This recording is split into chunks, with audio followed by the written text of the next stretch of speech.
You got to keep some secret.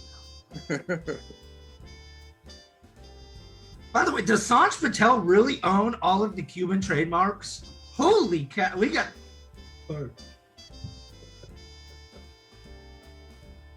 And the Ferraris. Don't forget about the Ferraris. The trademarks are worth much more.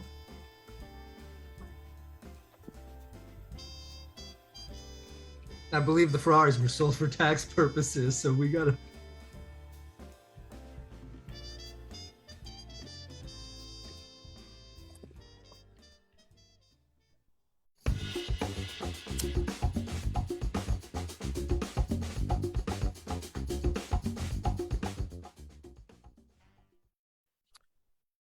Welcome. Light 'em Up Wednesday, Light 'em Up Lounge.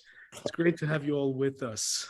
Thanks for joining us today. Well, Macy, there you go. Light 'em up. Yes, indeed. The secret or not so secret hand sign. Anyways, good afternoon, good evening, good morning, wherever you're joining us from. Again, we have people from all over the world. Brian in sunny California. Ian is on vacation this week, joining us from Florida. We have Carl joining us from probably icy cold Sweden already. So what a joy to see you all and have you with us. For everybody joining us on Facebook today, thanks for taking the time and tuning in. We were supposed to welcome Tim Swanson from Cigars Daily on the show today. However, we're still missing our guest of honor here at the lounge. Regardless, we're live. We're here. We have amazing people all together. And so I thought we'll do a little panel discussion and share a few bits and pieces of information and observations, not only from us, but also from all of you in regards to the recent weeks and days in the cigar industry. We had an incredible show last week with Sanj Patel. So plenty of stuff to talk about. I mean, there's a lot going on in the cigar industry these days. So we welcome all of you. And if you're joining us on Facebook, if you have questions, if you always wanted to ask something for Light 'em Up, now is your chance to chime in. And if you always wanted to know what Macy Hansen does in his spare time when he's not in litigation, today is also the day to bring forward those questions. So first of all, I would love to welcome my dear friend and fellow Carl, joining us from Sweden, from the Stogie Lads. Carl, you've been on the show before. Macy's proudly waving the flag and the colors. Welcome. Wow, what a welcome. Carl, it's good to see you, and thank you for joining us today. I would love to hear a little bit of your feedback. It's been a couple of weeks since you've been on the show. We're getting closer to the end of 2022. Lots of stuff happening in the cigar industry. Some great news, some not so great news. What are the things that you currently feel truly drive the industry, move the industry, and bother people, whether it's positive or negative? Oh man, you threw a curveball. Bother people?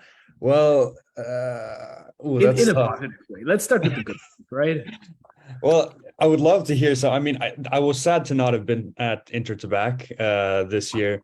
Stuff got in the way. I would hope to go next year. But yeah, I would love to hear some of your experiences on that. I know you had a panel show on that before, but I guess it's just same old, man. Like, I mean, the conversations that I'm hearing most about, it's the Cuban stuff. I mean, a lot of acquaintances that are here in Sweden, I know want to try to bring in more non-Cuban stuff, but there's a lot of obstacles coming up there. I think one of the recent things that I've been seeing, I don't know if this has been discussed on the show before too, but it's the whole Nicaraguan situation. I know, I mean, we have some Americans here, but there was that rumor that there might be a new embargo and stuff of that nature. I don't know if anyone knows anything more than that. We have a lawyer here, right? An attorney that might know more about that stuff, but I don't know. That's another obstacle, right? I mean, I can't imagine what the landscape would look like if we had even more political drama with Nicaragua, who's right now, I mean, so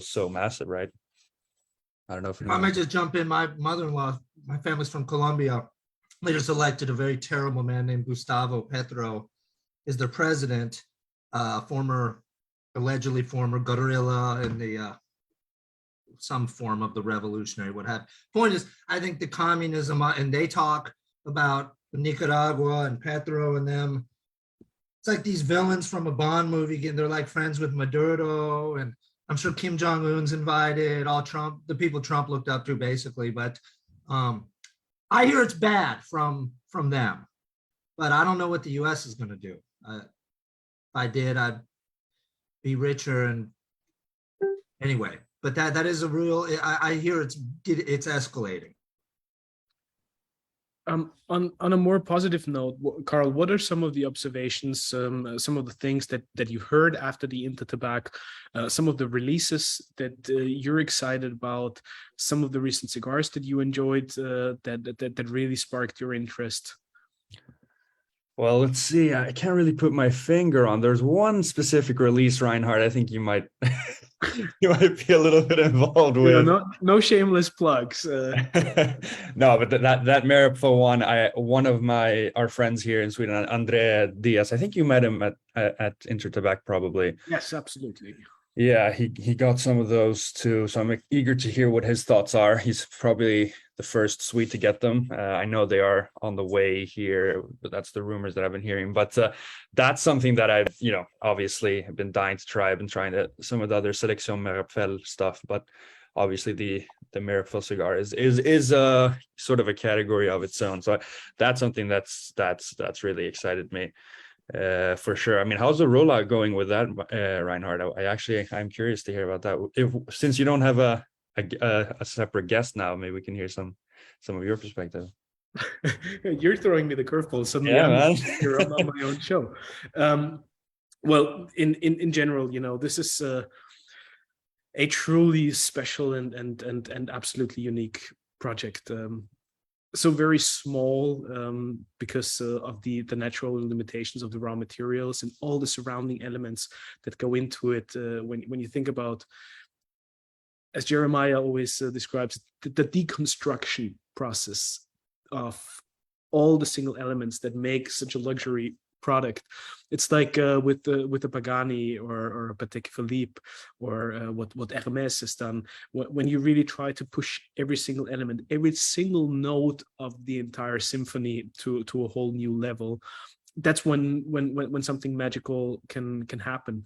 And what really fascinates me is the incredible feedback and how very well received this has been by the international cigar community. And every single day I'm having incredible conversations with people who are eager to learn more about it, who are eager to try it. And we have a very small pre-selected group of most trusted and treasured partners globally who will carry Maripfel cigar. And we have the privilege and pleasure of servicing them directly and working directly with them in order to create that ultimate Maripfel cigar experience. And so there's great things to come. It's certainly a most exciting time for us, and it's been an incredible year so far. And product is being shipped now to retailers internationally. As you rightfully said, product is coming to Sweden as well. So then obviously it's a whole new level when we finally get to share those precious cigars with all of the most discerning people out there. So Carl, there you go. You threw me the curveball. Yeah, no, that's really exciting. I don't know if anyone had another thing I wanted to say. I mean, something that I've been saying that I guess has been maybe bothering people, but maybe not enough. There's a lot of discontinuations going on. I don't know if that's connected to political situations. Maybe the raw materials resources, like you hinted at, Reinhard, are limited. But I know Drew Estate had a huge line. I saw that Miami, Herrera Esteli Miami. I don't know if that one was, but there was another, I think the short Corona Gorda that was discontinued, and the whole Underground Sun-Grown series was discontinued. That's a pretty big deal. And La Vieja Habana, I think, from Drew Estate. So yeah, I don't know if people have seen that, but that's a little bit. I mean, it's a huge thing when a new cigar is released, but sometimes these things just go in silence. I think that's a little bit sad. I found it interesting that it was actually very openly communicated and framed in a certain way where, as you say, normally, you know, some of these things, they just fade away and certain releases just die out and you never see them again or hear of them again. But I found it interesting that Drew Estate was sort of openly communicating that they were cleaning up the portfolio a little bit, which, and I fully understand that from time to time, most certainly is necessary. And that we also discussed not only with Sanj, but with most of our previous guests, is what we have seen currently is a lot of limited editions coming up. The 22 PCA trade show most certainly hinted and indicated towards the direction as well, where, you know, a lot of people are coming out with releases that are just limited to a couple thousand cigars or a couple thousand boxes probably, and I'm also curious as to whether that is because there's certain limitations in regards to the raw materials, but also, and most of our guests would confess, it's, you know, much easier when you have limited supply of one particular tobacco that you want to work with to just release that in a limited run and then move on to the next thing. John Huber spoke about this a couple of weeks ago to great length as well. But if you have observed that or seen that in the market as well, I'm curious to hear your thoughts about that. No, I agree. It's definitely even still a growing trend. To an extent, like I kind of like the streamlined approach. Like we actually had Nick Melillo on our podcast last night. We interviewed him and he talked a lot about how he has a sort of a vision for his whole portfolio. Like whenever he introduces a brand, it's not only about, like, he's not only interested in making a new blend, he thinks about how that fits in with everything that he has already on the market. And that's pretty interesting. Like he wants to imagine a humidor, a store that only carries his brand, and he wants every consumer that could possibly walk in to want to be able to grab a cigar, and that's pretty cool. And I do like the streamlining. I see the value in that. It's sort of like the Apple approach in terms of tech, right? It's like having a very sort of small portfolio, and then everyone knows sort of what you carry. And then I guess Apple doesn't do limited edition stuff, but it fits into to sort of have a core that everyone can recognize, and then like building off that name, having limited editions, and it's certainly growing. I mean, it's kind of crazy to think how fast. I mean, even the years that I've been in, like in the passion side of the industry, it's grown that much. I mean, the first Cuban one was in 2001, I think, and that's not long ago at all. And before that, limited edition cigars didn't really exist, like, at all. I mean, it's crazy how fast that's been growing. But definitely, I mean, every brand is doing it, right? Like I almost can't think of any brands that aren't. Dave commented over on Facebook, and he said limited editions create the collector value to the cigar. I certainly believe that is true for certain releases, but probably not for all of them, because sometimes a limited release actually gets transferred or translated into a regular production line after about a year. So you could possibly call that like a test balloon or to see how things go. Whereas some, you know, they just come and go, and then you follow it up with another limited run the year thereafter. Again, for everybody joining us and watching today, we're delighted and very happy to have you with us.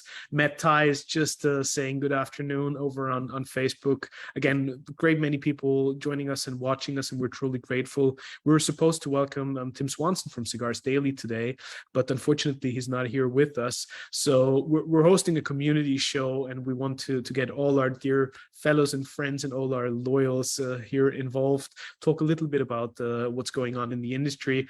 And hopefully that's also of great value and interest to a lot of people watching, to not always just hear from people who are heavily involved in the industry, but also share some of the consumer spotlight and what we all as cigar enthusiasts have to say or share about the things that are going on. So if any of you has any questions, please chime in, either put them in the comments over on Facebook. Matt, if you want to join us, then jump on to the Zoom lounge. And for everybody who's here, make yourselves heard, and we would love to hear your perspectives. We're talking a little bit about some of the recent evolutions and interesting things that we have seen within the industry. So Ian, over to you. You're in sunny Florida today. First of all, how's the weather changed compared to London? And then secondly, what has sparked your interest recently? Well, it's pretty good here. It's sort of in the 80s, so it's quite humid today, and likely to get more humid. But I'm enjoying it and smoking 3 or 4 a day and having a great time. On the subject about people like Drew Estate and others cutting some of their lines, I think that was almost inevitable, given that there's been so many new lines, and also, brick and mortar stores cannot stock 20 different Drew Estate cigars and 20 different from others and so on. They just haven't got the shelf space. And even for the online stores, which have got an unlimited marketplace, it's just too much for the consumer. I mean, I look at some of the online websites, and there's such an abundance of choice that you sort of really don't know where to begin. So yeah, sure, some people will lose their favorite cigar, but you can find another one that's pretty good and you'll enjoy it. And I think we just have to move on. So that's my tuppence worth on that subject. Excellent point. I certainly agree. Mace, you're still in the UK with probably less favorable weather compared to Ian. What about your thoughts? I mean, one of our loyal and most treasured regulars here. You've heard a lot of interesting stories over the past couple of weeks. So I'm curious to learn about your perspective and your current thoughts about the industry and what's happening towards the end of 22 here. I think I'm kind of with Ian. It's interesting. Definitely not getting the same weather as you, Ian, right now. So stick it out there as long as you can, because it's getting mighty cold out here. The nights of sitting outside and joining these herfs are long over. I'm now confined to the garage and trying to keep warm. Next thing I'm going to be thinking about is probably getting a heater in here to blow some warm air. But yeah, now it's interesting. I think the industry's sort of, with the whole Drew Estate thing, somebody was commenting a little while ago on that in terms of just how many SKUs are there already, so it's almost like you asked the question of I like variety, I don't want to smoke the same cigar, more than once every few weeks. If I can help it, every month, every other month, so it's kind of a good thing. Disappointingly for me though, that sun-grown that Drew Estate decided to cancel out is one of my favorites. So as soon as that was announced, and it was announced, I think that announcement came out on a previous Wednesday, Reinhard, I think it was last week or the week before. And as soon as it was announced, I literally jumped on a website and ordered myself a box, because that's one of my favorite cigars. Just a normal everyday kind of cigar. Love that sun-grown. What else is interesting? I think it's interesting what I'm really, and I don't know if you guys, Carl, anybody else can sort of vouch for this. I'm just noticing that there's more Lanceros in production, or Lanceros that are just coming out in general, or maybe they're just hidden boxes that were, being hidden from us, but now they're just coming out. I go on different sites and I'm seeing more and more available. One of the favorites I just got into, I just had the Oscar. And I got the Sumatras, the Maduros, and the Sumatra, Maduro, I forgot what the other one, the Corojo, and loving all of them, just a different kind of Lancero. I mean, that's my favorite Vitola. So I think the industry's going in the right direction. Cut out all the SKUs, keep it simple. We're never going to lose stuff that can't be replaced. There's enough cigars out there. I think even the most diehard smoker isn't going to have gone through all of them, regardless of how many they cut out. So it's only a good thing. Gabby Caffey had an interesting comment on Facebook. He said, everyone always goes back to the core lines. Ultimately, you can introduce hundreds of blends, but only a few are timeless winners. And I would certainly agree with that statement that, you can try and you always look for what's new and what's exciting. And Tim, who just joined us, will probably confess to that the most the most often asked question that people will have in a retail shop is probably what's new, right? Whereas the question should probably be what's good. And we sometimes need to go back to those trusted and long-standing champions and the things that have always been right in the first place. Those true all-time classics that stood the test of time and that people will come back to every now and then. But can I speak to that really briefly? Is that okay? Do you mind please just do, jumping but in? Tim, it's fantastic to see you, and it's great to have you. Thank you so much for joining us. Great to have you. It's a privilege to be here. Thank you guys so much. I'm sorry I'm late to the party. I was actually in my office chewing out like a rep because of this limited edition stuff. And I bring that up just because a couple of guys, 2 reps, and they were like, hey, we bring in the limited this thing and the limited that thing and the once a year release of this, and we're going to bring this back. And I'm like, by the time I'm done, it was something like 300 boxes of cigars I'm supposed to bring into my humidor. And that represents a huge capital investment for Cigars Daily, right? And I'm telling these guys, I'm like, yo, I don't even know if people want these cigars. I haven't seen them promoted out there. It's like your company's releasing cigars without even giving it the thought of like, how are we going to make sure people know about this? And now I'm supposed to buy a bunch of it and like then do the work of telling everybody about it. Not to mention, I carry a ton of your core stuff. That's the stuff I want to make sure people know about. And so I see the limited edition thing, like it seems like it's like they've let the leash out too much, and now it's kind of flying off the wrong end of the chart. Like, yeah, it is way too much in the limelight when it should be the things that brought us into cigar, the first cigar that clenched your palate, like, that made you love cigars, that you go back to and or that you shared an amazing moment about with a friend. That's fantastic to hear. And Tim, again, welcome. Let's get this show rolling finally with our treasured guest of honor, Tim Swanson from Cigars Daily. And I would love to dive right in, Tim. I'm sure that all of our viewers have seen you before online. You've become one of the most well-known faces and voices of the industry through Cigars Daily. You've been very early to the whole YouTube party and social or online media in the cigar industry, and you've done so incredibly successfully. Besides you being a retailer and having seen the industry and experienced the industry from all various angles. So can you give us a little bit of the brief rundown and background story of how you actually ventured into cigars and how Cigars Daily became what it is today? Yes, I'll try to keep it brief because I always interview people and I ask them to be brief and they never are. And I'm like, you son of a bitch. So yeah, I was a pastor. I was doing church ministry. In fact, I wasn't even a real pastor. I was a music pastor. So I was kind of like a half pastor, right?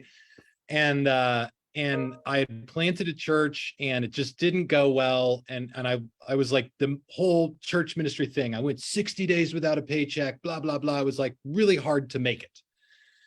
And so I was getting part-time jobs like on the side. So I'm working at a church as an executive pastor, and I'm training at a boxing gym, trying to teach people, soccer moms how to punch a punching bag. And then I got a job at a cigar shop as a clerk, right? And I'm just wanted and I know I love cigars. So I'm like, yep, I can sit there. I can do sermon prep. I can work for the church and, run a cigar shop. But eventually the opportunity to become an operations manager popped up for this company as a role that I had zero qualification for. Like, couldn't have been, I had a music degree from a Christian college and zero knowledge about business or profit margins or ordering or supply chain logistics or anything like that. But I took the job because it was there. And so that was amazing because I worked for another cigar company where it was the first YouTube channel there I did was called TNT Cigars. And I was doing like the ordering for that company and running their website. And they had like 4 brick and mortar shops on the website. So this was like not a small cigar shop. It was a larger chain. And I really got an Ivy League in education on somebody else's dime. It's like straight up what happened. Like I made so many stupid mistakes. Like the first time I imported cigars into the United States from Nicaragua, I didn't know that you have to pay taxes like when they get to the border. I didn't realize that. So I ordered all the cigars, and then I spent all my money ordering the cigars, and they get to the border and they're like, oh, you owe many thousands of dollars in shipping and federal excise tax. And I was like, oh no, what have I done?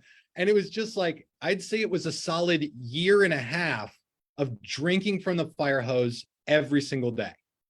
And it was just like, what is the markup on it? It's like, what do you buy it for? What do you sell it for? And what goes into overhead? You know, everything from your credit card processing fees to paying your staff to storage and everything like that.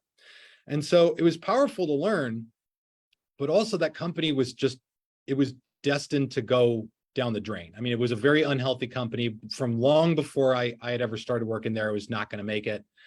And so I was going to quit, and I was just going to leave cigars. And I had also started doing YouTube at that company. And I had the first YouTube channel there was called the TNT Cigar Review, did it with another guy there.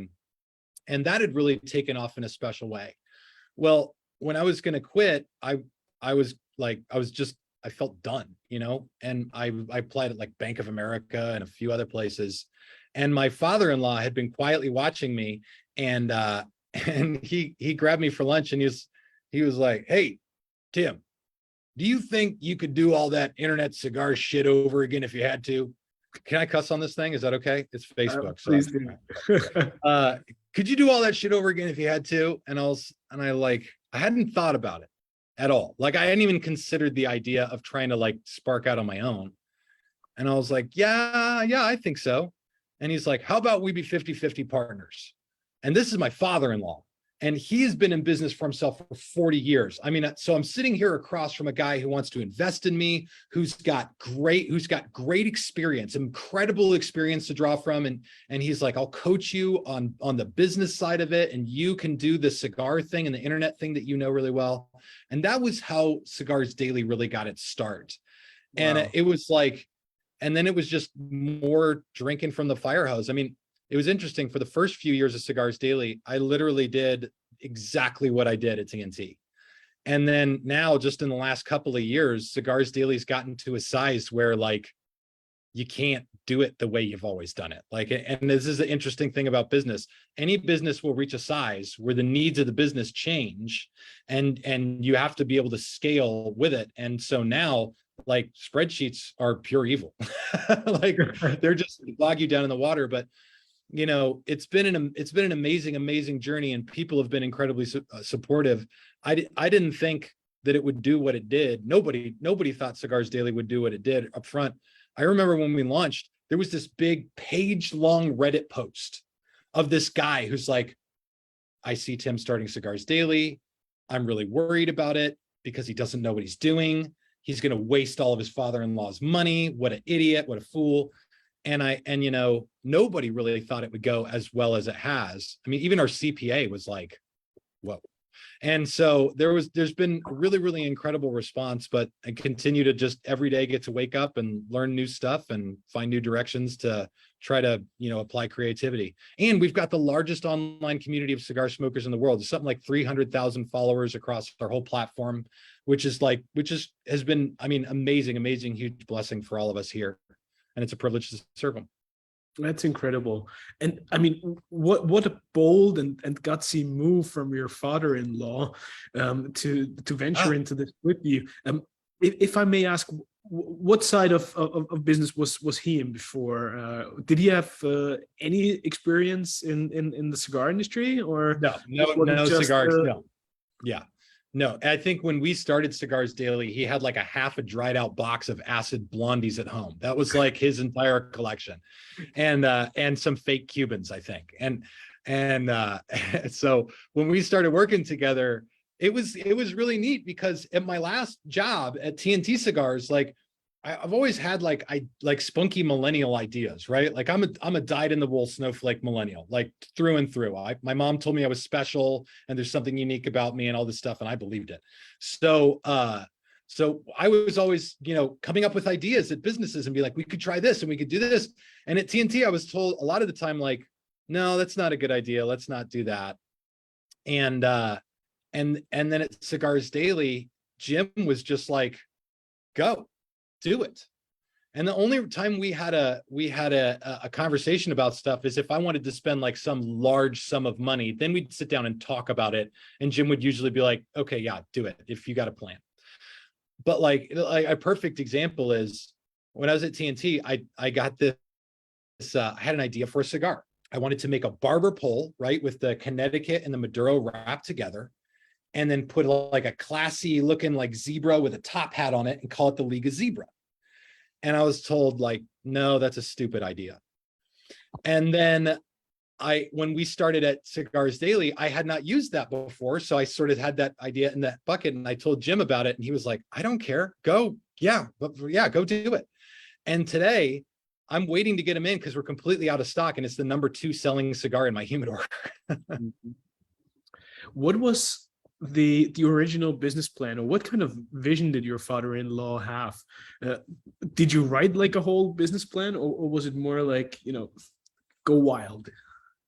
Yeah, that's not really how Jim rolls. He is unbelievably pragmatic when it comes to running businesses.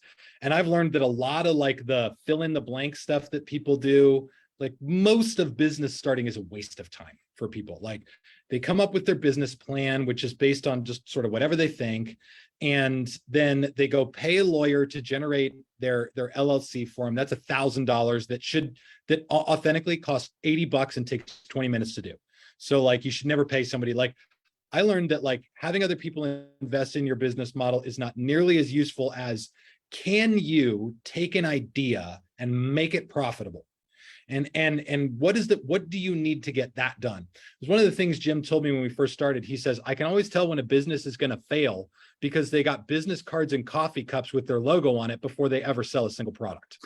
He's like, that's people who have their mind in the wrong place. Start generating revenue and see that your idea works, and then push to grow that. And so everything we've done here has been that level of very like pragmatic approach. Like, what do you absolutely need to move forward? What do you need to make it work? And everything else, let the fluff just sit aside. And at some point, by the way, he said, if you don't focus on the money, focus on doing the right things and the money will come. And he was right about that.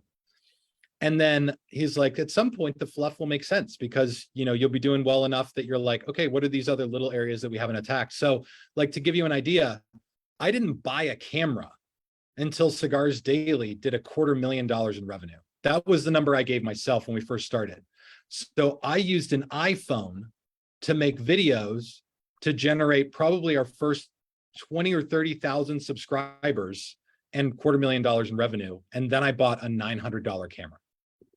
So everything we looked at from that standpoint. Does that answer your question? Absolutely. And funnily enough, it's probably a bit of an analogy, but I always think that most content creators have an idea before starting their venture. And then looking back, you probably realize that totally changed. And because of the feedback that you're getting, or just the way things progress and evolve naturally, you find yourself doing other things that you had probably envisioned in the first place. Yeah. It sounded like the same thing you said about business. Did you experience that every now and then? I actually experienced exactly that when it came to content creation. So when I very first started, this is not at Cigars Daily, this is before, this is when I worked at TNT. I came up with the idea for the YouTube channel because I was told like, hey, like you need to make this website profitable. It hadn't been profitable previously. So I've started thinking about how do you market this? And I just did some cursory research online, and I kind of came back and I said, okay, so from what I can tell, we've got a couple of options based on what we can afford to spend to market the brand. And so we can market on pornography websites because they'll take our ad money and nobody else really will. Or like we could try this like social media stuff. It doesn't cost anything. And I think I got an idea for a YouTube channel. And again, I heard, no, I don't want to do that. That's not a very good idea. And I said, just let me try it. And I thought that I wanted to do a YouTube channel with like a lot of interviews with people, like hard-hitting interviews where you learn what's really going on behind the scenes in the industry, right? Products, like new product reviews and top lineups of cigars. Nobody cared about that shit at all. Like they just couldn't have cared less. Like you put a lot of time into it and then 20 people watch it and 2 people comment. And then, so I just did it for 6 months. And then at the end of, I think it was 2016, we had been doing the channel for 6 months and we did a video called How Bad Are Cigars for You? And that was the first one that took off with tens of thousands of views. And I realized that like, oh, like I must have stumbled upon something here. And I started thinking about what that could be. And what I eventually realized is that I had answered a question that people were already asking. And if you're going to make content, doesn't it make sense to only do that? And that put everything into perspective for me. Suddenly, instead of my ideas about what people should watch, all I cared about was, what do people already want to watch? That's the content that I want to make. So what questions are people asking? And it basically is like, there's a conversation about cigars that goes on all the time. And you have it with everybody who's in this meeting here and everybody who's watching, and you take comments, you're having that conversation. You have it in your backyard at home when people come over and you smoke cigars. You have it in the cigar lounge with everybody. You're talking about what's going on in your life, about the cigars that you love and the industry that you love. And so if you're going to add to that conversation, don't just blindly speak what you think. Like if you sit down in a conversation with your wife and you just start saying whatever's in your head, you're not communicating with her, you're talking at her, right? Don't talk at people, talk with them. And so I started seeing like, what are the big questions people want to ask? And then that gave birth to every video that came after that. And it's like, how do you light and cut a cigar? Like, what are the top 10 Connecticut cigars? What cigars should I smoke as a beginner? It's all of that kind of stuff. And then, and then I, now I coach a lot of people. They'll ask me like, hey, I want to start a YouTube channel. What should I do? And one of the first things I tell them, make 12 videos and then call me back, because most nobody has the follow through to even start a venture like that. So I want to make sure that they can do that. But then the first thing I tell them is, get it out of your head. Whatever content you want to create, no one cares. Okay. No one cares. Start with the content people want to see and ask yourself, how do I join this larger conversation? That's an incredible piece of advice and insight there. Ed Sullivan, our dear friend, just commented on Facebook that initially people tune in for the content, but they stay for the host. And he mentioned, by the way, that Tim, you're a great one, and I certainly can testament to that. But when you look at the success of Cigars Daily, what do you think ultimately made it so successful? Was there also an element of timing where you feel like you just hit that sweet spot for social media and organic reach to pick up and hit the home run right there? Do you think it's the content and everything that you just described, or what are some of those factors? And in retrospect, would you do it exactly the same way? No, man, there's so many things I would do differently. I think about that stuff more than I should. And I could talk all day about that, but I can tell you what I think made it successful for sure. Some of it was definitely timing. Like you couldn't start this today and do the same thing. Like social media companies just have a gigantic middle finger up the second you try to create a new account. You're like, hey, I'm a cigar shop. And they're just like, oh, okay, we hate you. But then, there was a few things. Timing was one. When I started even the Cigars Daily YouTube channel, that was now almost 5 years ago, you could still fully monetize on YouTube. So there wasn't like the barrier, and monetization is only important because as you lose monetization, they subsequently cut off your access to your audience. So when you talk about stuff with YouTube, like monetization and age restriction, that also means they're limiting who gets to see you. So you just can't grow. So it's kind of like a punch in the nuts. But so it was easier then because I could just create a YouTube channel and get naturally great organic growth. And I was able to do that in the cigar industry because this industry wasn't at the time oversaturated with content creators. I mean, if you think about this, for any other industry out there, let's say you wanted to go start a YouTube channel right now for cooking? How many other YouTube channels do you think are out there for cooking? Or even something like that's not stupid like cooking, like not that cooking's stupid. I'm sure some of you guys like cooking, but like you want to start a channel and talk about knives. Like how many knife content creators do you think there are out there? People who review kids' toys. I mean, electronics. There's 10 billion channels out there for stuff like this.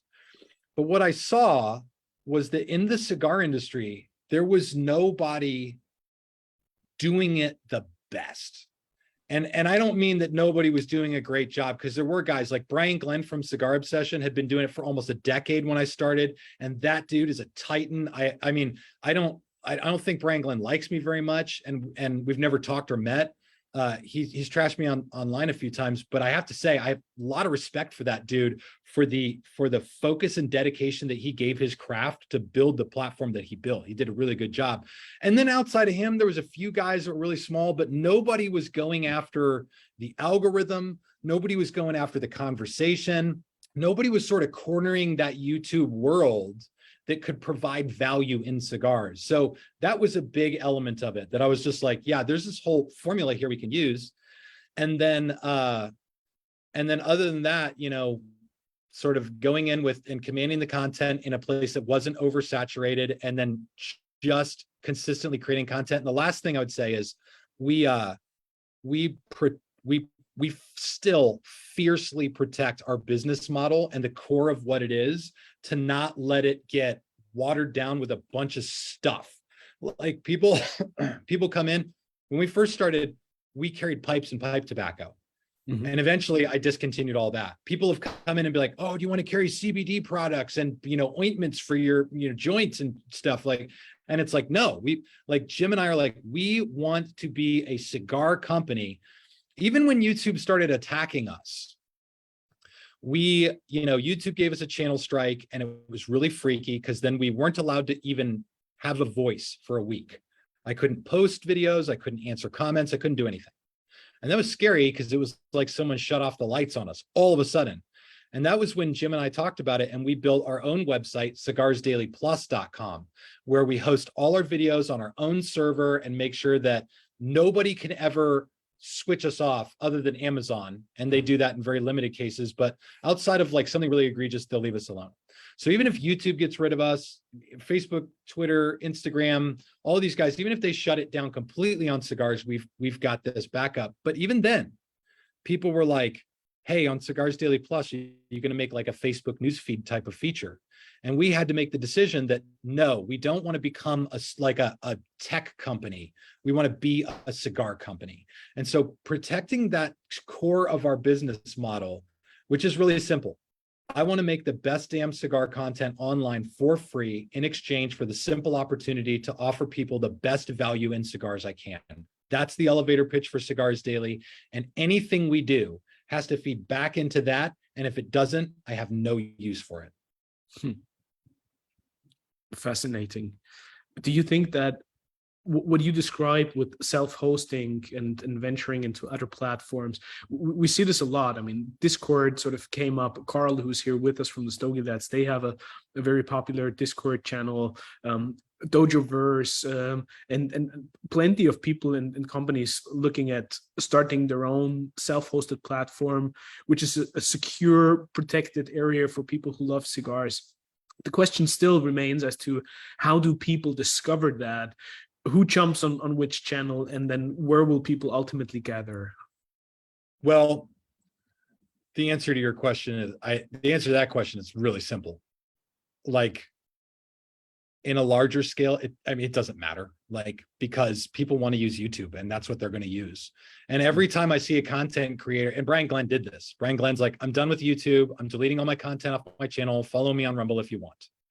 Well, I've been posting to Rumble, and I'll tell you, Rumble doesn't have, YouTube's got 1 billion users, okay? 1 billion with a B. The next closest runner-up is probably Rumble. And I doubt if they have more than 400 or 500 million users. I would guess they're just a fraction of YouTube. Nowhere you go is going to give you the exposure to the audience that YouTube is going to. Just flat out, bar none, doesn't matter what you do, doesn't matter where you go. So if you're going to do something like what we did with Cigars Daily Plus, or what Cigar Dojo did with the Dojo Verse, which, by the way, I'm so jealous that I didn't do it first, and I wouldn't have, because I don't want to be a tech company, but I think Dojo Verse is brilliant. You're just not going to get the same yield, the same response, because people are so ingrained in the mainstream media companies that you won't ever get traction. They can out advertise, they can whatever it is you need to do, they'll outdo you. And so, you got to ask, what is your goal? And if your goal, like for us, Cigars Daily Plus, the function of it is to have a place where all of our stuff is available in case everything goes away. And then if everything goes away, then we have to answer the question, how do we get this out in front of people? And the benefit of Cigars Daily Plus is that because it's not a tobacco website, it's like videos and stuff, you might be able to advertise it, maybe. But outside of that, I mean, I've seen the metrics for all these other cigar things, for Dojo Verse and Cigars Daily Plus and everything like that, and they just don't hold a candle. I mean, our Cigars Daily Plus has probably 3% of the users that our YouTube channel has. I mean, it's incredibly small in comparison.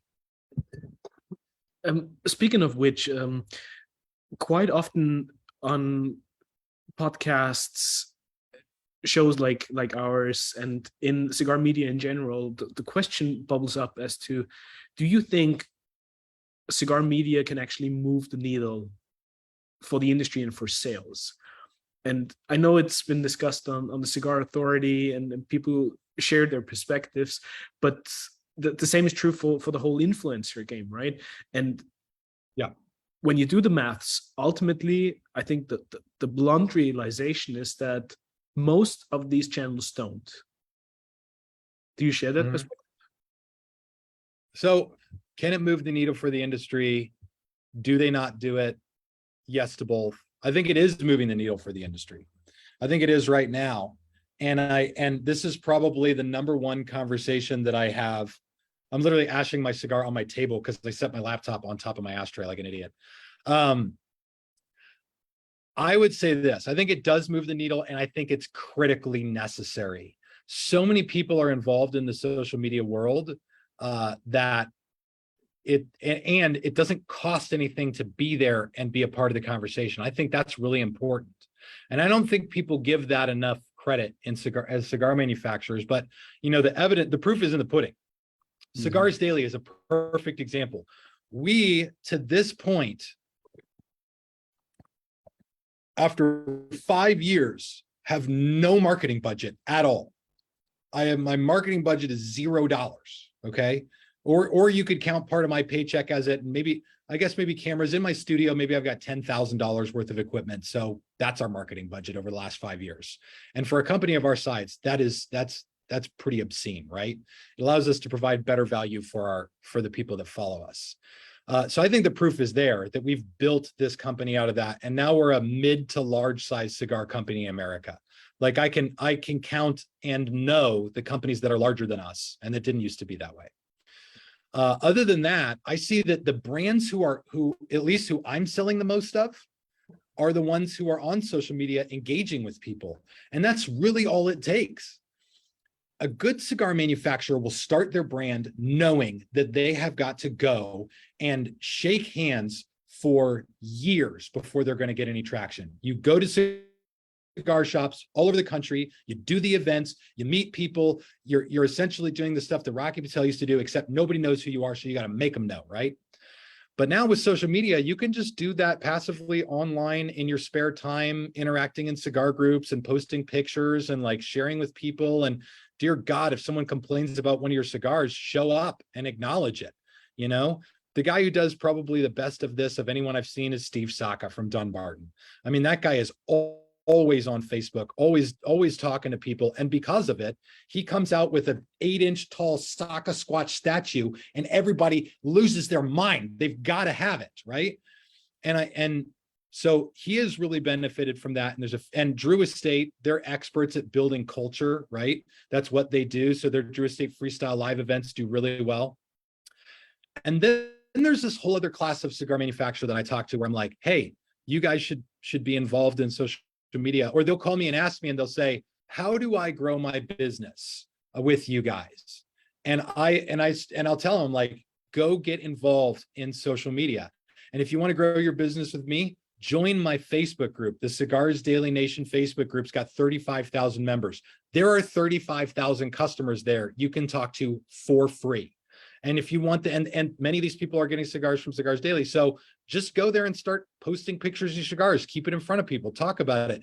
Most brands don't have the, like, the brand owner is doing too much, and you can't outsource social media. You can't, you don't want to. That's bad for your brand. You want to be the one doing it. So you got to set aside probably 10 hours a week to just spend time online talking to people. And it's free marketing, free advertising. It absolutely works. People get to speak personally with the brand owner. It builds loyalty to the brand that you cannot get from paid marketing. I mean, it's the best possible thing you can do that people won't do. It's like when people are like, yeah, I'm 30 pounds overweight, and if I just drank half as much beer as I did, I'd lose some weight. And they're like, well, drink half as much beer. And they're like, well, that's a lot of work. I don't know about that. Like, I see a lot of people who are, what they end up doing is what too many entrepreneurs do.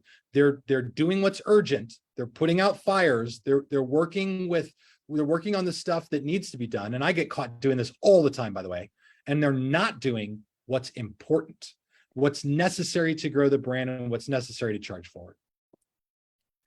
In that regard, would you say that the interaction and just being active, commenting on other people's stuff is more important than what you actually proactively put out as a brand on your own page, which when you start now is probably not going to get much of traction anyways, right? I'd say that if you're gonna go out there and start interacting with people, then as a content creator, there's a couple of principles you got to learn, and one of them is action steps. You know, you've got to ask people to do stuff, specifically what you want them to do, and you can't get people to do more than like probably one thing. So if let me put myself in the shoes of some, like, let's say I'm going to start a new cigar brand, and I'm not Tim, I'm some other guy, I'm just Joe, the cigar dude, and I'm starting Joe's Cigars.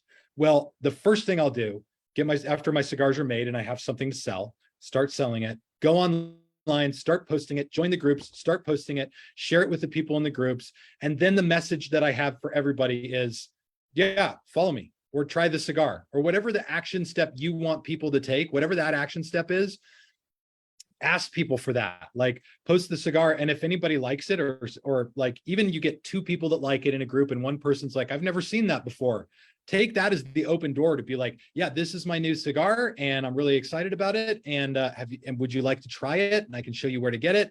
Here's a link to my Facebook page. You can follow it. And every interaction, what you're trying to do is create, I mean, now I'm not talking the way that I would talk to customers. I'm talking the way that we talk business talk, but you're trying to create a conversion. Whether you're converting someone to a purchasing customer who's bought one of your cigars and smoked it, might come back, or somebody who's just liked and followed your page so you can get in front of them again. Whatever action you're trying to get people to take, you want to try to get people to convert to that action. And in your conversations, you want to sort of like offer that up at some point. So I would say it's a two-step thing. Start interacting, and then realize what it is you need people to do in order to sort of bring them into your corral so that you can have a voice with them. Brilliant. We have plenty of questions from people here at the lounge. Ian, who's in sunny Florida today, has a question for you, Tim. Yes. Can I see these questions? Yeah, well, absolutely. People will speak up. Oh, there's the chat. Okay, no, I just brought up the chat. Oh, I didn't even see it was there. I'm sorry. I usually just love to take comments when I do videos. Like, I didn't even know they were there. I'm sorry. Whose comments am I reading? Ian. Hi. I'm normally in England, but I'm in sunny Florida. And first to say, I really enjoy your videos and the enthusiasm you have. Thank you. You sort of half answered my question with your comments about Rumble and so on, but they're not insignificant. And I wonder whether cigar businesses need to go over to one channel, because my fear is that people like YouTube will just suddenly overnight cut off the cigar business. That they can do that, and they can demonetize everybody. Yeah. Okay, if you've got a cigar shop and a business like you have, you can cope with that. But some people, they do depend on the income. So I just wondered if you think that everybody should be moving over to one channel, Rumble or somebody else. That's the first question. The second one, I was actually watching a video about the Southern Draw the other day because I was smoking one for the first time, which got 100 points, I think. And I don't believe there's a 100-point cigar out there. I think 95 is it. Just there's always somebody who can do something better. Just wonder what your thoughts are on that subject. Okay. I'm going to try not to give too long of an answer to these two things. So the first one was about, should everybody be giving themselves a backup platform? I mean, I did. And even though I like, my first thing to say is like, there's no point, like essentially like, and it's not that there's no point. It's that what you'll do is you'll take your exposure and then you're just going to bring it to a micro exposure. But if that's your other option, yeah, do that. Like I'll tell you, when any video I make gets uploaded to YouTube and to Rumble and to my personal AWS server. That way we're spread out. We're in enough places that we can't be physically deleted. And I'll tell you that you can take, so our videos get uploaded on YouTube, Rumble, Odyssey, and Cigars Daily Plus. And if you add Rumble, Odyssey, and Cigars Daily Plus together, they probably don't add up to 20% of the views that a video gets just on YouTube. So like there's no comparison for what you get, but yes, absolutely. You should have all your content backed up. YouTube should not have the privilege of just wiping you out. You should not give that to them, and you should continue fighting the fight. That's for that one. And as far as the 100 out of 100 rating on cigars, you really got to look at how you review a cigar. Because I'm inclined to agree with you. I've never met a cigar that I'm like, this is 100 out of 100. Like there's always it's always, even if it's my perfect blend, it could have something that it doesn't have. And it, it's really a lot about how you review a cigar. Some people start off with 100 points and then they remove points as they go, right? And it's assumed that a cigar is close to 100, like, well, it loses a point for this, it loses a point for that. And then other people start off at 0. And they're like, well, it's got to earn every point that it gets. And so it'll earn 2 points for flavor here and it'll earn 4 points over here. And what you'll look at is that people who start off at 100 will routinely rate cigars higher than people who start off at 0. And so it just depends on really how you look at a cigar review and how it's going to get. And one of the criticisms that Cigars Daily gets that I actually absolutely love is that, like, well, you're a retailer, you sell cigars. How in God's name can we ever trust your reviews? You're just a salesman, you snake oil, whatever guy. And which I love, because truthfully, yeah, no, like, hey, I'm here for the business part of it too. Like I'm here for the content, I'm here for the business. So my cigar review, like the ratings on my cigars typically go between 75 and 95. Like I don't give out a lot of 40s and 30s and 21s and anything like that, because I tell people I want to carry cigars that are worth smoking. And if it's worth smoking, I'll carry it and I'll tell you about it. So there's a pretty good chance that it's going to get between an 80 and a 95 most of the time. But I've never met a cigar that's 100, and the highest rating I think I've ever given was probably, if my memory serves me correct, and my memory's not great, I think I gave a 96 to the Plasencia Alma Fuerte the first time I reviewed it, which to this day is still one of my favorite cigars. I'm smoking the 146. It's a great cigar, but I have had better. So, good cigar, but, there's things that I would improve on it, but there we are. Yeah, absolutely. And exactly. There's always something you can look at and say, like, it would be better if it just had this, or maybe that cigar didn't burn quite right, or whatever it is. Yeah, there's always that little thing. Have you had the 149 yet? No, I haven't. Do you like bolder cigars? Yes, sometimes, not every time, but yes, after I've had a meal, normally, yes. Well, I know that you're in England, right? No, I'm currently in Florida for the next 10 days. So I may be able to get yourself a 149 while you're there, for sure. Find somebody that has it and grab one for yourself, because I like that 146, but the 149 is like, wow. I mean, it's a lot stronger, but it's really, really good. Thank you. Brian, you had your hand up for quite a while. Over to California. Over to California. It's sunny. Yeah, sorry. There's something that happens with the sun and the light, and I mean, I'm pale to begin with, but this is crazy that I don't even know what's happening. I look like a Florida sun-grown person. Yeah, I'm really enjoying this. I like to do my questions with a compliment and then a question. I like earlier how you were talking about starting a business, and I had a similar experience you were talking about where I'm like, I'm going to do this. I got my little baby business I'm going to start, and I got the the business cards and I got the email and the phone number. And I'm like, I'm all set. And then nothing. And I kind of gave up. And then, but I'd still kind of mention it to people in passing. And word of mouth blew up just out of nowhere. And I never ended up even building a website. It was just people talking, and that's how it happened. So I like that. Yeah, I was, my question is, well, first of all, don't worry about the swearing. I don't think anybody can top Sanj in the swearing department from last week. And to my point on that, I'm a little bit curious about your opinion on the culture of the cigar world in terms of unity, because that was something that was brought up last week. And I want to challenge Sanj a little bit. He was saying there's no unity. And I would say he's a disruptor, I think is a nice word to use. But I don't know. How do you feel? Mostly, I feel like what we talk about when we get together is we're a family and it's a unity and we're all in this together. And the competing manufacturers get along. But you're mentioning, you know, podcasts pushing the limits and talking about behind the scenes stuff about what's really going on. And what are your thoughts? Which is it? Well, I have thoughts on that. I have thoughts. Yeah. First of all, I want to just acknowledge that your smoking jacket is pimp level 10. And and doesn't matter what your exposure is, you look good. Unity in the cigar industry. I think you hit the nail on the head. It is like a family. And I'll ask you this. In your family, with your extended family, how much unity is there? Like, do you have a cousin that's an asshole? Like, I'll say this. Yeah, we kind of all do, right? We all got those people in our family, and it's exactly how I see the cigar industry. You know, without trying to bash anybody, because I really don't want to do that, I'll tell you, there's guys in this industry that just suck, man. There's guys that are dishonest, that are conniving, that I wouldn't trust with to hold my wallet for a minute.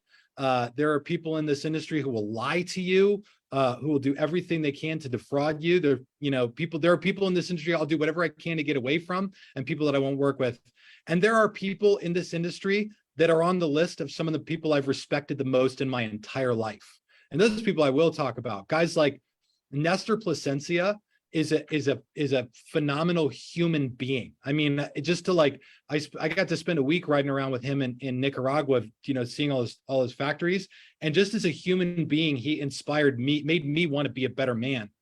So you've got this interesting mix of characters, but that all work together. And we really are a family. It really is. Like there is this really huge competition in the world of cigars with online retailers like us, and with, you know, with the brick and mortar guys and the manufacturers. There is that sense of competition, but also very much that real sense that we're all in this together. When a bill comes up in Congress that's going to raise federal excise tax and like make it go from 49 cents to $3 on a cigar, that affects everybody. And so when you want to talk about unity in this industry, I mean, I don't know if I would say that our industry has a ton of unity. Let me try to flush this out. And I don't want to spend too much time talking because I want to hear all of your questions, but you know, we're not a very big industry. We're a niche industry. The premium cigars are like something like 0.01% of tobacco sold in America every year. And that's a stat that I heard from somebody that I trust on the stat. And it's about $1 billion a year industry. So not big, you know, just $1 billion. It's not that much. But there's still massive segments of this industry. I mean, 300,000 people following Cigars Daily is a very small portion of cigar smokers. There are people who certainly don't do any social media, and they run in a completely different circle of cigars. And so and then there's all the shops that are in the TAA stuff, and they kind of have their own circle. And so there's a lot of different circles, and I wouldn't, you know, it is a family and it is like a family, but think about it more like when you were in high school. If you went to a public high school, the public high school had like all the students were there at the same school, all going to the same school together, and everybody in the same classes graduated together, but they all had their own little cliques that they ran in, and they all kind of did stuff, you know, maybe together when they had to, but then they for the most part spent time with the people that they preferred. So, you know, I don't feel like there's a lot of disunity and infighting. I feel like the cigar industry does a good job of being supportive. And I believe that comes a lot from the Latin American culture that drives it. This is one of the few industries where tradition is still honored. There's a lot of industries out there that fight against tradition and think that it's evil. But I don't think that there's a sense of like disunity in this industry where there's like a bunch of backfighting and like everybody's all bitchy toward each other. Yeah, I think I agree with you. I'm more in your camp. One more question since you brought it up earlier. How bad are cigars for you? Like, well, where is this streaming? Are we just on Zoom right now? On Facebook. This is on Facebook. Cigars come with a health risk that each person has to consider for their own self. And so I mean, Here's your public health warning. yeah, I mean, and truthfully, I don't feel like I can open my mouth without starting with that. Primarily because of the rules and everything that goes on online with YouTube and stuff. But like, and it is like, you do have to consider what the health risk is, but the data hasn't shown a verifiable risk. Like the FDA came out with a study a while back. You guys probably saw the article. Smoking 1 to 2 cigars a day raises your risk of cancer by less than 2%, right? And then most recently this year in April, the National Academy of Medicine and Sciences put out an FDA-funded study that showed that they're like, it said in the study, we assume that there's a health risk with these, but thus far it has not proved measurable. Like cigar smokers aren't dying faster than people who don't smoke cigars. Like we're not dying at like a higher rate, and cigarette smokers clearly are. And so I assume that if you did the research and like got yourself into what it really does, I assume you could probably pinpoint it. People who inhale cigars, I assume that people who smoke cigars all the way down to the very nub when it gets very, very hot, I would assume that would increase your health risk of cigars. But for like the most part smoking cigars, I would say the health risk is lower than probably some other things that are not considered taboo at all. Like, I don't know, let's just see, eating a lot of sugar, which you almost can't avoid unless you kick out most of the grocery store from your diet. In Arizona, they've proven that getting into a hot car raises your risk of cancer by more than what smoking cigars does. Getting into a hot car in the summer raises your risk of cancer. It's safer to smoke cigars than to do that.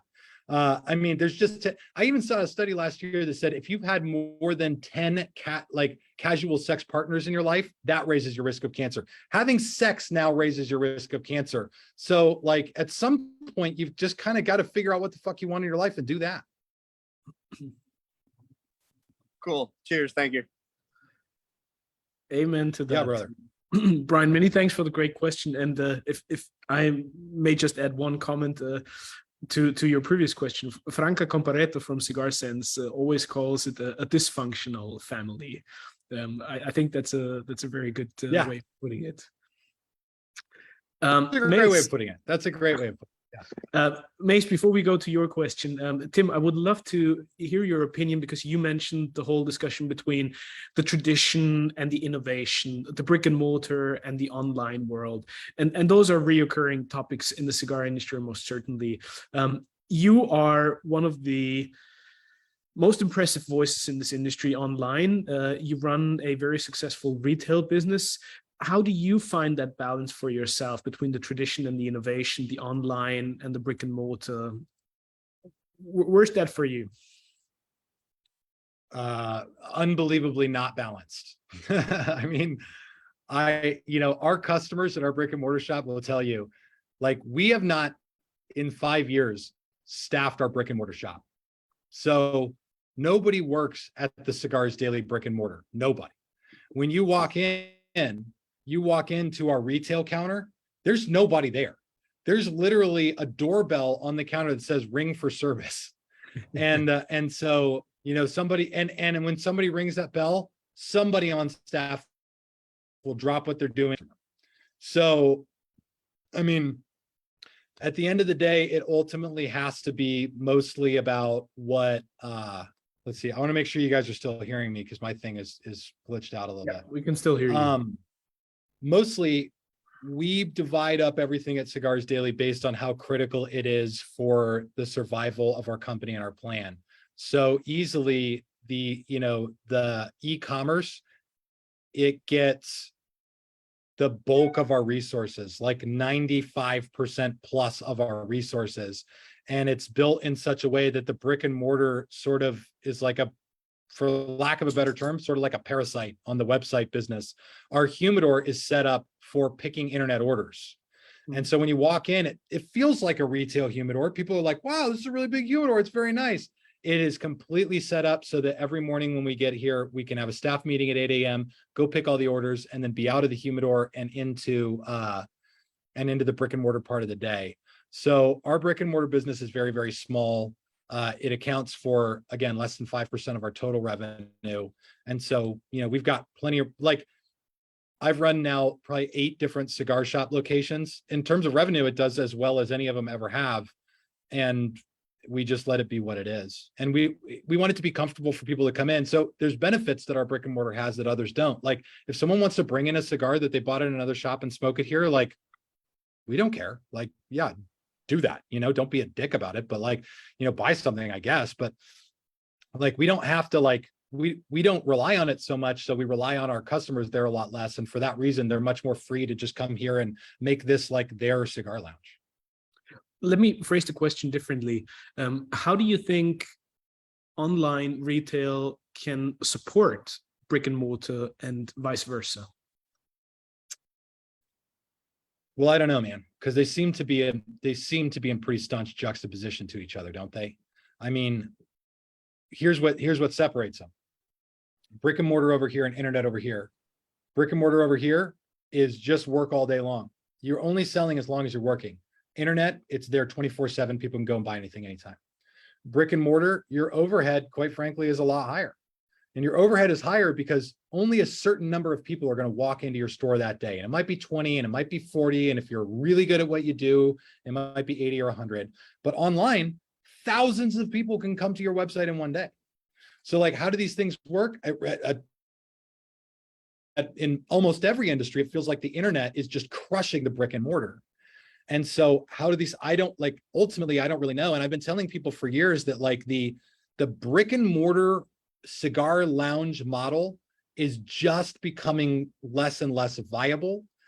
It almost seems like if you're going to go do the brick and mortar cigar shop, you either have to know your territory and know that one will work incredibly well for whatever reason. Maybe, you know, like in Utah, no websites can ship to Utah. So that'd be an okay place to put a brick and mortar lounge if the taxes won't crush you. Or you've got an X factor, something about your brick and mortar that makes it not just a brick and mortar anymore. Whether you do beer and wine or you get a full cigar bar in there with spirits and liquor. We've worked with a shop out in Arkansas who opened their cigar shop in the same retail space as a gun range. So you can go shooting and then go have a cigar. And that seemed like it worked for them. And so like you almost have to couple it with something else to like make sure that there's a place for people to go and stuff for people to do outside of just the regular cigar lounge. Because right now, 6 out of every 10 cigars sold in America are sold online. They just are. And so the online guys will never come out and be like, hey, go to your local brick and mortar, which I say in a lot of videos, go support your local brick and mortar. And I discovered that people don't actually want that. They don't want the online guys to try to point them toward brick and mortars. I'll tell you, I remember I did this one time. It was a campaign called #BricksRock. Okay. And what I wanted to try to do was encourage the people who followed Cigars Daily to go actively support their local brick and mortar, even if it was a shitty one. And so I just told people like, hey, go to your brick and mortar shop, take some pictures there, give that brick and mortar shop a review online, an honest review, 5 stars is best, review that company online, and then post it in our Facebook group and include #BricksRock. And we were going to give away like a $1,500 like arcade game thing, like this big like grand prize thing with United Cigars to do that. And just nobody cared. Like nobody wanted that. And I think people underestimate how much people just want to be comfortable and relaxed. And so I'm not sure that if there's space for that, I haven't figured out how to do it yet. do you believe because that's different audiences and the people who are part of Cigars Daily Nation just think differently and work differently? Because you know, amongst a lot of the people that we have here, and there seems to be a certain romanticization of the idea of the brick and mortar, the physical get-togethers. I mean, I would love to sit next to you now and smoke a cigar together with you. And this is sort of the second best thing, because online and digital allows us the means of still being connected and having a meaningful conversation over a cigar, even though we're on two different sides of the Atlantic, right? So I just feel like there's still this romanticization of the whole personal connection thing. And we need that as human beings. And the cigar is all about that. Do you feel that if you are successful online, you need to replace that by something like your YouTube channel, where you still give people that sense of community and being together there? Because if you just have a static online retail, it's probably of no big value to anybody, and they probably won't even discover it. So I had this girl come to me. She was managing a local cigar shop that had a full bar and hundreds and hundreds of different kinds of whiskeys behind the counter. And it's actually close to here, close to my shop, and they're good friends of mine. And she came to me and said, I want to start a YouTube channel, and I want to go to Scotland, and I want to go to all the distilleries there and take people inside the distilleries so they know. And I want to do that for a cigar bar here. And I asked her a couple really important questions. I said, okay. I said, do you guys sell anything online? She said, no. I said, okay. Then my second question is, what value is a global audience to you if your service can only be provided to people who are within driving distance of your location? She said, well, I guess none.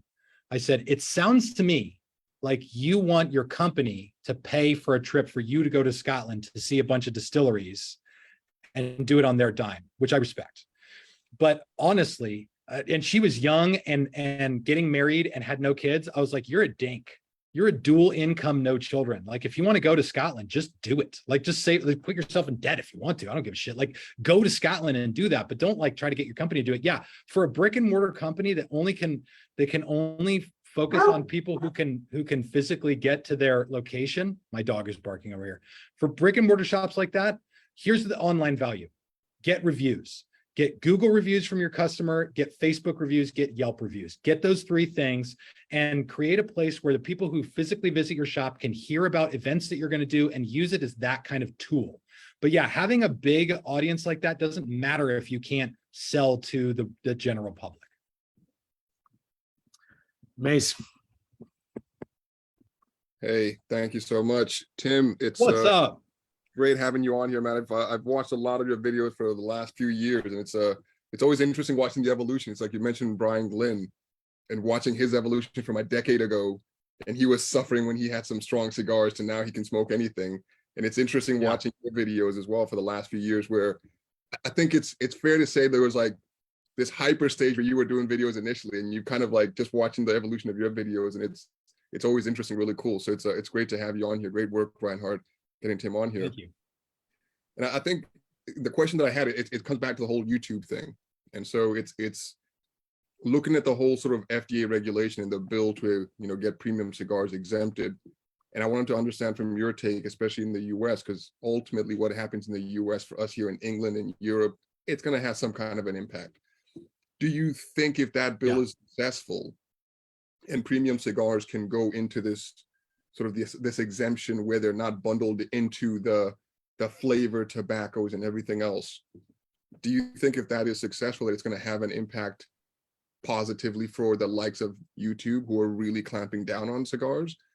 Do you think there's a wider impact in terms of advertising, marketing, just exposure again, where some of these sort of marketing platforms will say, okay, all right, now you're good to go again? Or do you think actually it's worthless?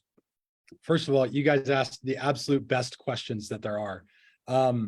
And this is something I've thought a great deal about, because honestly, every time something pops up on Half Wheel, it's like, new legislation says that cigars are, racist or whatever. It's like, okay, my stomach sinks to my feet, and I get really anxious about it. But here's the issue. Let's say that it goes through. Let's say they're like, okay, FDA is like, boom, rubber stamp, cigars are exempt from this stuff. I don't know that it matters long term. And here's why. And I'll start by saying I never, ever expected cigars to have the run that they've had online the way they have. In the time that I've been in this industry, there have been at least 3 bills proposed to Congress that would outlaw the selling of premium cigars online entirely. Okay. So imagine what happens to an industry where 6 out of every 10 cigars are sold and you get rid of 60% of the ability to supply. That's devastating for an industry, right? Canceling cigars online would crush the cigar industry. So even if the FDA is like, yep, you're good to go, you've got these constant bills about stuff like outlawing cigars online, the bill, and this is like Dick Durbin stuff. He's the anti-tobacco king. He hates all of us. But the no selling cigars online they're trying to do, and they'll keep trying that.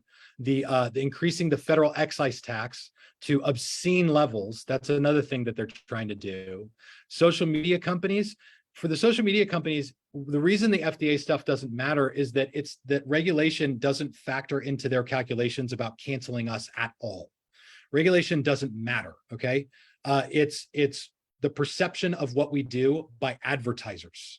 Advertisers perceive cigars the same way they perceive cigarettes. So by social media companies, we're always going to get treated the same as cigarettes.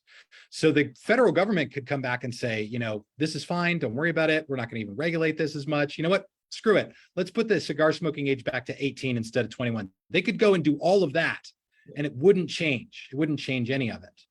And so I that stuff kind of concerns me. That's the big stuff that I see when I look at that kind of an argument.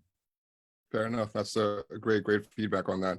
I guess the other bit that I had was you mentioned earlier, we were talking about the different stats. And I think the interesting stat that I watched in a video recently about the cigar industry was something like 620 million cigars are sold every day versus the 620 million cigars sold yearly. So it you know, Yeah. as saying that ratio is really interesting. But that also comes back to what Brian mentioned earlier, and just in terms of that unity within the industry and you being somebody who can pick and choose what you sell, right?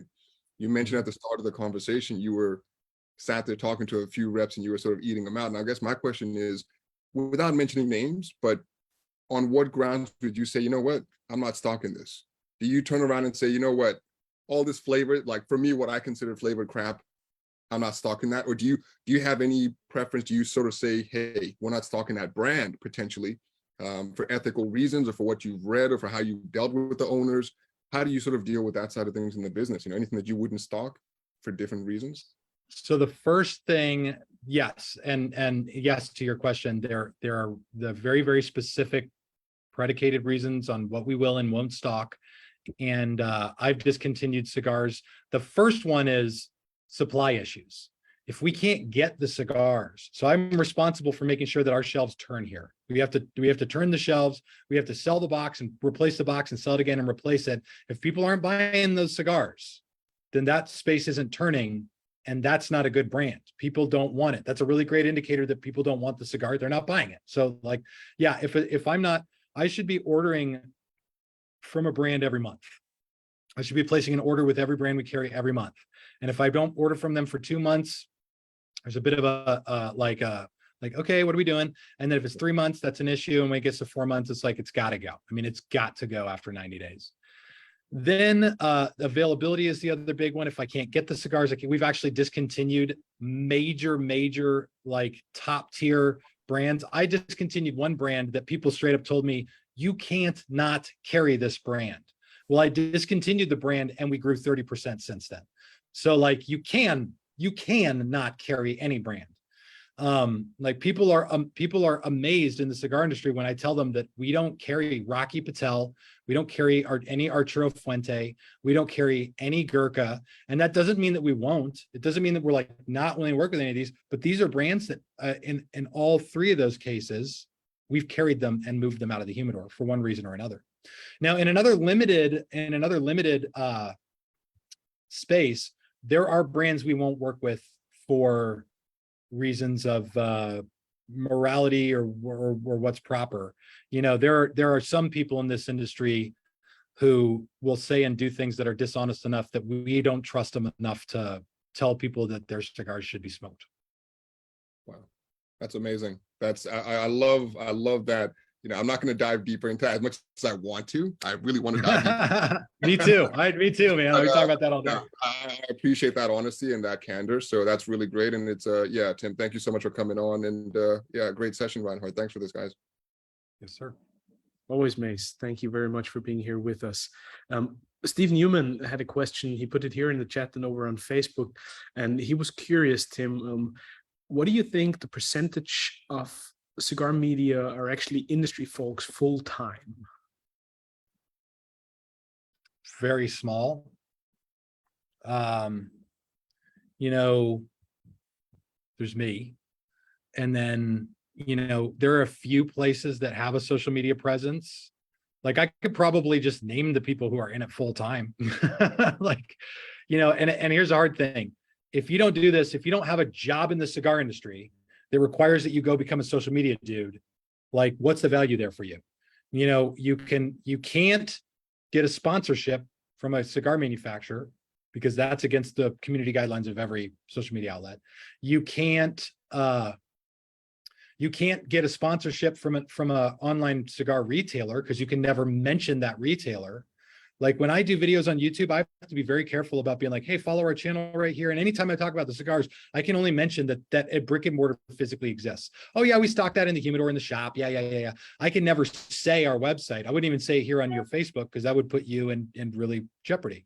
So like, it's really hard to do. You're sort of your best option, your best hope and opportunity if you start a channel or some kind of platform is that if somehow you can organically generate a following without pissing off the gods of social media and get people to watch your videos, you might get free cigars to talk about them. And that's basically it. And that's really not probably worth the time that is required to put into this stuff. People don't realize what kind of time investment this is. Even if you're sort of successful and you get 10, 15, 20,000 followers, like the number of messages and comments and stuff you're going to get every day is going to create a part-time job that you're doing for free cigars when you could go get a part-time job and buy free cigars and have money left over at the end of the day. Yeah, very good point. Macy, you had a question, or multiple, I guess. Well, multiple many things is Mrs. Hanson. Maybe anyway. Multiple lies. First of all, let me put on I don't know if you can see my Arizona State stuff. Yes, sir, I can see that. Vitat Deus, God and Riches. State motto. I don't know if you can see my flag. Look at that. I love it.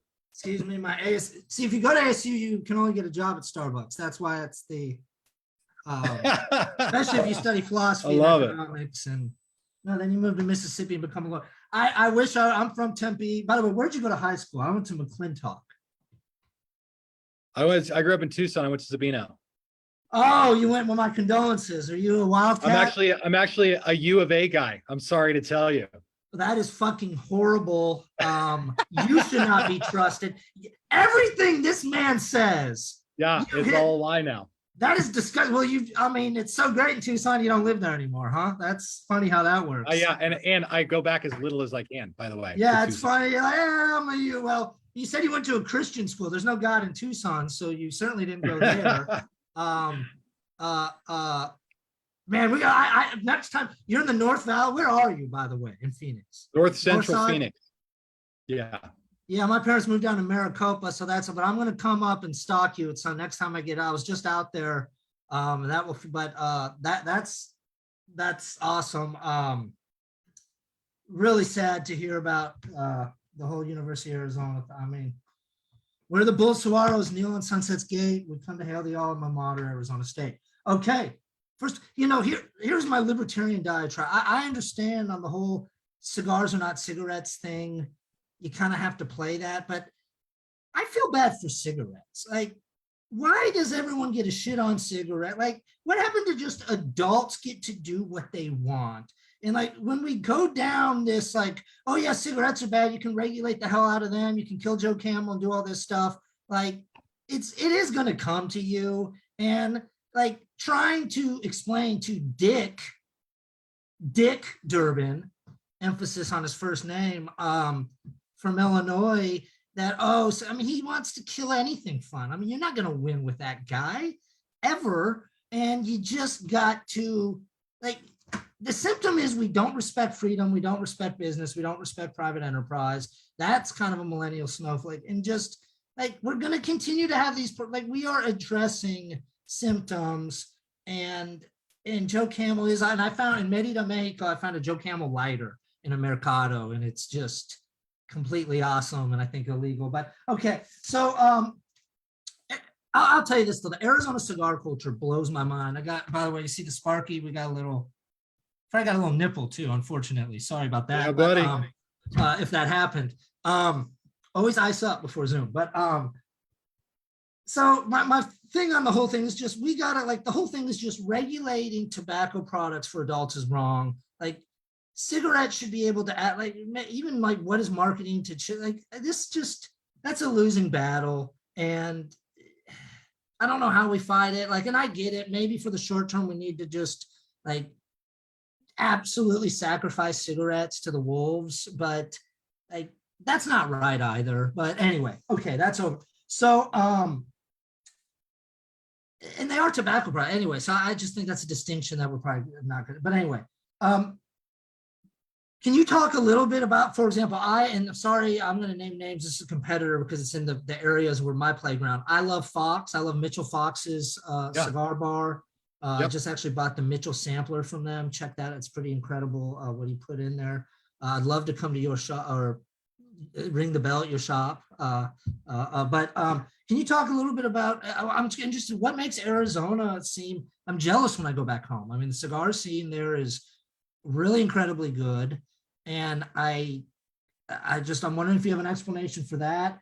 And then also I'm interested if you would just give some recommendations on what you think is smoking particularly great right now. I know you do reviews and all that. So, but just, you talked Alma Fuerte. That's just I know taste is subjective, but that's an objectively correct, especially in Salomon. But is there anything else that's just that you think, hey, maybe this is smoking really great right now? What's really good right now?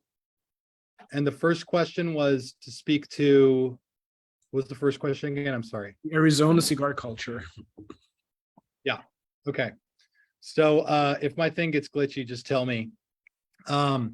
So Arizona is the third largest cigar market in the United States, following I just got a text that my American Viking shipment from Nicaragua was delayed, and now I'm annoyed. Okay, so we're the third largest cigar market in the United States. Part of that has to do with our taxes. Taxes here are 22 cents per cigar. Okay, so that's the thing. That's a big separator for us. In a lot of other states, it's 40% of the wholesale cost or 50% of the wholesale cost, some astronomical number. So that makes it easy here. So for that reason, it's easy to open a shop. Buying a tobacco license in Arizona is $25 and it takes a week to do. It's different in every state. In California, it's thousands of dollars and it takes 6 months just for the license. That's before you've ever bought a cigar. That's insane. And then Detot Deus right there. That is amazing. Yes, sir.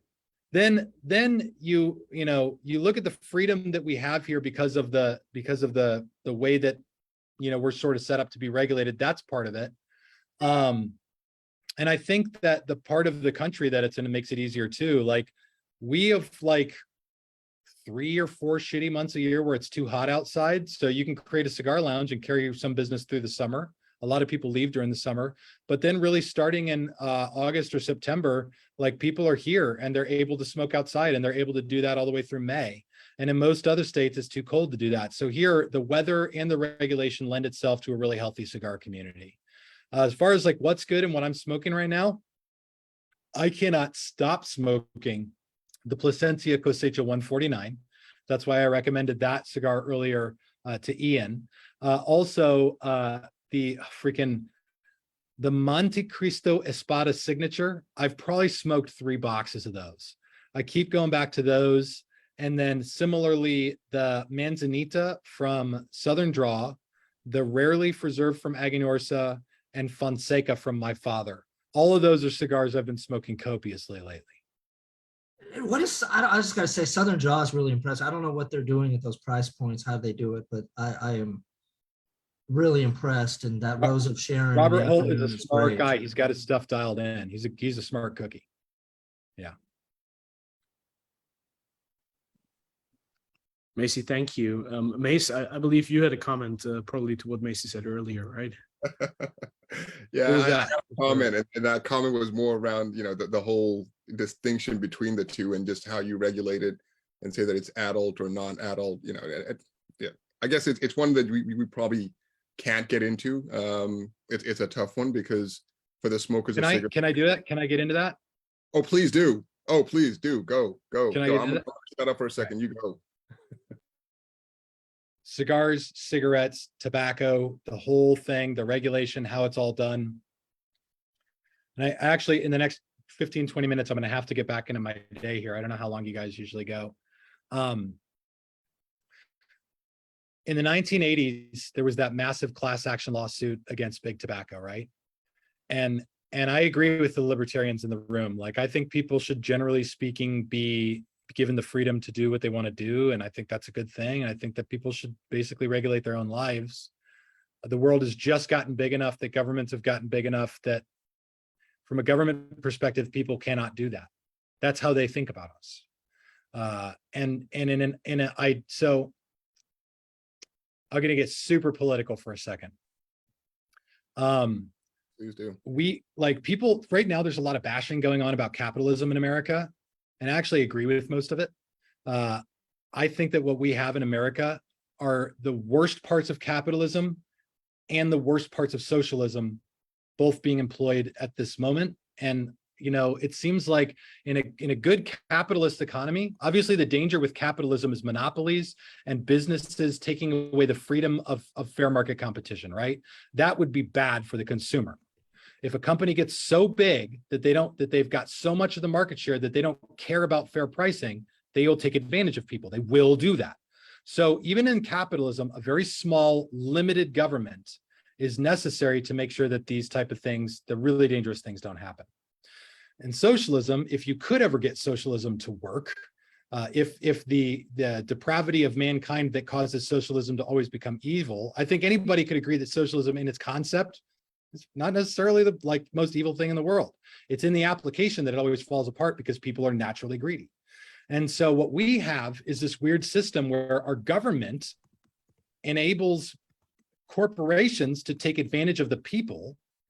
And then we've got these socialized systems that actually just really generate a lot of money for the government, don't really serve the people. And I was talking to a guy in the lounge who's had a friend who ran to become a congressperson. And this guy confided that in order to run his campaign, he had to earn $8,000 a day, every single day through his entire campaign. And in the United States, our campaigns last for years, right? And you can't get that much money out of people because we just don't have it. So you got to get it from corporations. And in order to get that ad campaign money that you desperately need from corporations, eventually at some point, you're going to have to agree to do some shit for people. So you can't get into Congress without somebody owning a piece of your soul. And that's deeply, deeply disturbing.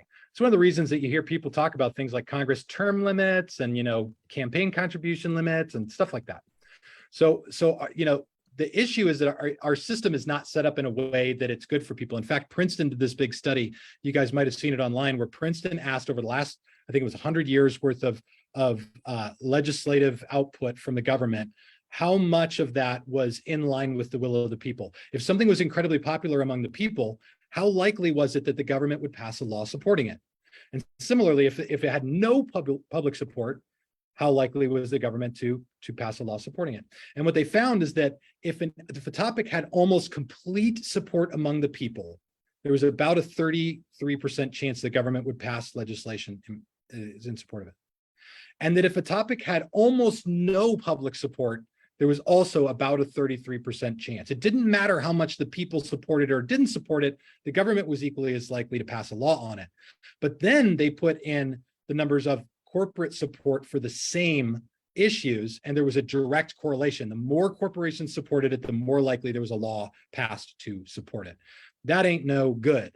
And so you got a government whose motives are already beyond questionable, and that's the first problem. The second one, when it comes to the regulation specifically of tobacco, is this. I agree with the sense that people should, generally speaking, be allowed to do what they want, but not completely. Like, I got to tell you guys, children were the bread and butter of the cigarette industry for a long time. And the cigarette industry undoubtedly, unquestionably marketed their products to children. And the actions that were taken by the government were taken to try to limit that. And that's why today, all regulation on tobacco is presented on the pretext that it's for the children. Don't you guys love the children? You don't want them to die of tobacco. We love the children. And now one of the big head scratchers for tobacco is that it's been shown that premium cigars, what we love, has almost no appeal to kids, like almost none. At the same time, in America, we currently have a youth vaping epidemic where there's like 5 million kids vaping. And like, if you consider the development of a child's mind and that goes all the way through their teen years and what nicotine will do to a developing mind, I actually agree that there should be some limitations, some regulations. Like, I don't want my kids vaping and smoking cigars. My kids are 5, 10, 17, and my oldest is 24. And so I'll have a cigar with her, but like, I don't want my young kids smoking and vaping. I think that's bad for them. So like, I don't want companies marketing vaping products to my kids. And I, generally speaking, think that's a good thing. The problem is that we've got the system I just described that's broken is the one calling the shots in the regulation. So when they regulate, it's never done with the finesse and the acknowledgement of the minutia that is required for an industry of cigars to be able to stand out from the rest of the fold. It's way easier for the government to just be like, tobacco is the devil, Ricky Bobby. Does that make sense? That's perfect. Thank Okay. you. I think you just hit the nail on the head there. I'm not going to bother going any further. So thank you.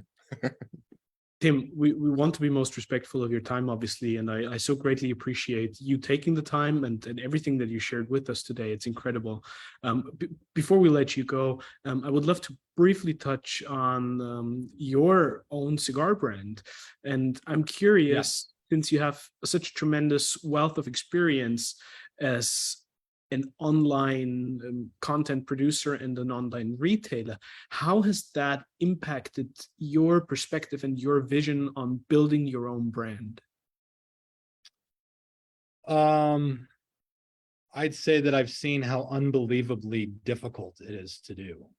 You know, starting a cigar brand is something you really, really gotta have a vision for. You got to be ready to get out in front of it and be present and meet people and introduce people to the stuff. And there really is a recipe to be successful. However, we launched American Viking in like February of 2020. So I don't know, 30 days before the world locked down. And that was not great. That was not a great idea. And ever since then, it's been a nightmare. And, you know, logistics, supply chain, like normally to get an order made for American Viking, I call the factory. I'm like, hey there guys, I need, 20,000 cigars. And they're like, okay, we'll put it into our production queue and it'll go. That only takes about 3 months to do. Right now it's taking 5 months. And my most recent order has taken 5 months and it was supposed to be here 13 days ago and it still isn't. And that's because of production time is slow. Shipping is unbelievably expensive and slow and sloppy right now and terrible. I even talked with one cigar maker who his brand is working better than 9 out of 10 other brands on the market. His brand is working and cooking and moving. And he confessed to me at the trade show earlier this year, he's like, I honestly have thought very seriously about just selling off my existing inventory and being done, purely because of the supply chain issues. This is a guy who goes down to Nicaragua every month. So he's like tied in. He knows what he's doing. And it's just like, it's really hard because it's not necessarily tenable. So what I've learned from American Viking is what an unbelievably sticky wicket it is for the cigar makers out there. And I feel for all of them. That's got to be one of the most difficult parts of this industry. Right, especially right now, because there's so many uncertain things. Even the regulatory standpoint is so uncertain right now. So, I feel for those guys a whole lot and everything that they go through. I pray for them. And I hope that at some point this stuff can get sort of stabilized. To follow up on that, with everything that we shared today and everything that you mentioned during the show, what's your outlook on the industry and the future, the near future ahead of us? Are you bullish or bearish for the cigar industry in general?